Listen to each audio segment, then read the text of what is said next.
Ni kifo kilichoupokonya mrengo wa chama cha ODM shujaa katika siasa za Jamhuri ya Kenya.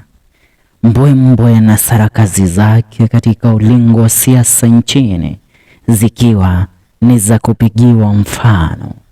Tarehe 18 mwezi Novemba mwaka 2014, November 18th, 2014, vyombo vya habari pamoja na mitandao ya kijamii vilitangaza kwamba seneta wa Homabay Gerald Otieno Kajwang alikuwa kaiaga dunia akipokea matibabu katika hospitali la Mater Hospital katika kaunti ya Nairobi. Maswali yakitawala vyombo vya habari na magazeti kwa jumla nchini Kenya. Je, ni nini haswa kimemuua Otieno Kajwang, bingwa aliyeonekana akiwa buheri wa afya bila tatizo lolote, na alionekana ya kwamba angeendelea kutawala ulingo wa siasa kwa muda mrefu?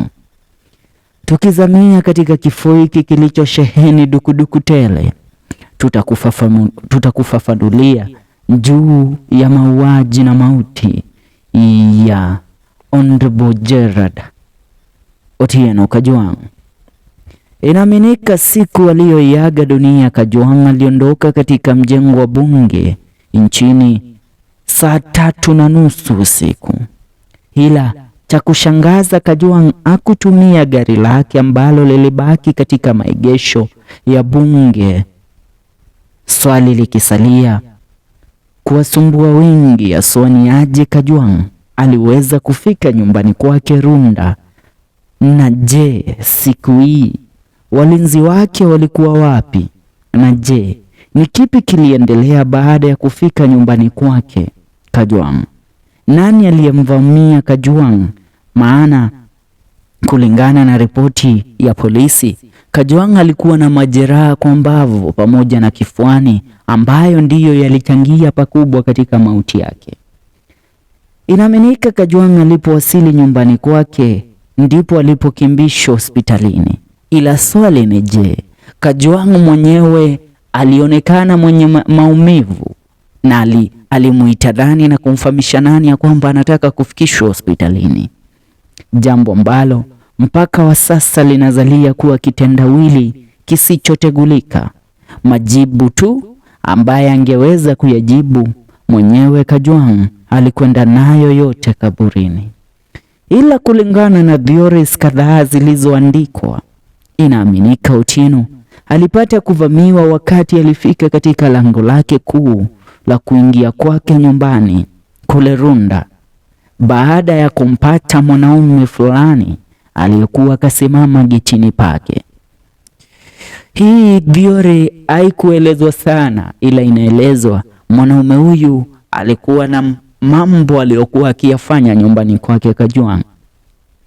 Pia kuna theory ya pili, ile iliyosema kuwa Kajwang aliliacha gari lake katika maegesho ya bunge na kuabiri gari la mwanamke fulani aliyekuwa na uhusiano naye wa kimapenzi, na baadaye mwanamke huyu alimpeleka Kajwang kwa watu waliomvamia na kumpa majeraha yaliyochangia pakubwa kwa mauaji yake, na baadaye mwanamke huyu kumwacha Kajwang katikati mwa jiji la Nairobi, ambapo alifanikiwa kupata usafiri kutumia Uber ambayo ilimpeleka nyumbani kwake kule Runda, na pale ndipo aliweza kukimbishwa hospitalini, ambapo alikimbishwa katika hospitali la Mater ndipo kuweza kupata matibabu. Na mbona hapelekwe katika hospitali la Mater? Swali ambalo pia tutakuwa tukilijibu, maana kabla ya kufika katika hospitali la Mater ambalo lipo kule South Sea, alikuwa ameziacha hospitali zingine 2 barabarani, ikiwemo ni hospitali maarufu ya Aga Khan. Na kulingana na jinsi ambavyo tunafahamu, Kajwang ana uwezo wa kifedha wa kuweza kuingia na kuweza kutibiwa katika hospitali lolote katika nchi hii ya Kenya. Now, kuna theory ya tatu pia ambayo iliandamana na kifo chake Kajwang. Inaaminika baada ya kuondoka katika bunge, Kajwang alikwenda kuingia katika gari lake, ambapo alipata wanaume wawili wamemsubiria na wanaume wale walikuwa wamejipanga na wakapata kumvamia Kajwang na baadaye kumlazimisha kuingia katika gari lao na kuondoka naye. Wanaume hawa walimpiga vibaya Kajwang kupelekea kuvunjika kwa bavu zake nne. Ikumbukwe, Kajwang alikuwa mmoja kati ya wanasiasa waliokuwa wakizungumza kwa uwazi kuhusu kesi iliyokuwa ikiwaandama rais pamoja na naibu wake wa rais Uhuru pamoja na William Ruto katika mahakama ya Hague ama ICC, International Criminal Court Case, ambayo ni kesi ilikuwa ikiwaandama hawa wawili kule Uholanzi ama ukipenda Netherlands. Kifo chake Kajwang kikiambatana na kile cha seneta wa Makueni Mutula Kilonzo, ambapo pia kifo hiki cha Mutula Kilonzo kiliweza kutiwa shahuku sana na wengi wakidai kilikuwa kinahusiana na kesi ya ICC, yani washukiwa wa ICC ndio walikuwa wametekeleza mauaji dhidi ya seneta Mutula Kilonzo. Hivyo inawezekana kuwa ya kwamba hawa watu ndio walikuwa wamewatuma majanandume hawa wawili waliopata kumvamia Kajwang katika mjengo wa seneti jijini Nairobi, katika bunge la seneti jijini Nairobi. Maana wanaume hao walimvamia Kajwang na walimuelewa vizuri mpaka mahala ambapo alikuwa ameliegesha gari lake, kulingana na diori ambayo iliweza kuchapishwa kwenye mitandao ya kijamii. Hivyo ina maana mpaka walikuwa na access ama walikuwa na kibali cha kuingia mpaka katika bunge la seneti. Ndio maana haikuwa virahisi kuweza kuwapata, na mpaka ileo wanasalia kuwa watu huru. Nao tukiachia kando kulingana na kesi hii ya ICC, turejelee kwa diori ya tatu, ambapo Kajwang anaaminika kulazimishwa na wanaume wale kuwaeleza kwake nyumbani, ambapo walikwenda na kumwacha kwake Runda. Pale ndipo alikimbishwa hospitalini na kufia kule hospitalini. Tukiweka diori ya tatu kando, akiongea kuhusu kifo cha Gerald Otieno Kajwang, ni wakili wa familia yake Kajwang ambaye ni gavana wa sasa wa Siaya, kaunti ya Siaya, James Orengo. Alisema kuwa kifo cha Kajwang hakikuwa cha kawaida, ni kama alivyozimwa Tom Mboya, Robert Ohuko, Agnes Kodhek pamoja na JM Kariuki, ambao ni kati ya wanasiasa ambao waliuawa kwa ajili ya kuweza kuzimwa baada ya wao kuweza kuwa na mengi ya kuyasema kuhusiana na watu ambao walikuwa kwenye vyeo vya juu katika serikali. Nao kulingana na ripoti ya mwanapatholojia wa serikali Johansen Odur, alidai kifo cha Kajwang kilitokana na mbavu nne zilizovunjika na jeraha kubwa kifuani, na pia moyo wake ulikuwa haukuwa sawa kabisa. Unaonekana ni kana kwamba alikuwa kapewa kitu fulani ama kanyweshwa sumu Kajwang. Swali likisalia, je, ni nini kilichomvunja mbavu Kajwang? Kulingana na polisi, jeraha la Kajwang lilitokana na ajali ya barabarani ambayo alikuwa kapata tarehe 18 Novemba kule Huyugis. Siku nne baadaye, tarehe 18 mwezi Novemba, ndipo aliaga dunia Kajwang.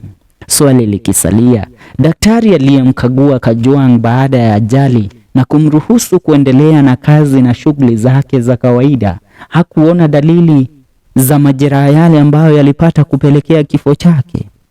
Hii ikiwa ni thibitisho tosha kwamba kifo cha Kajwang kilijawa maswali mengi kuliko majibu.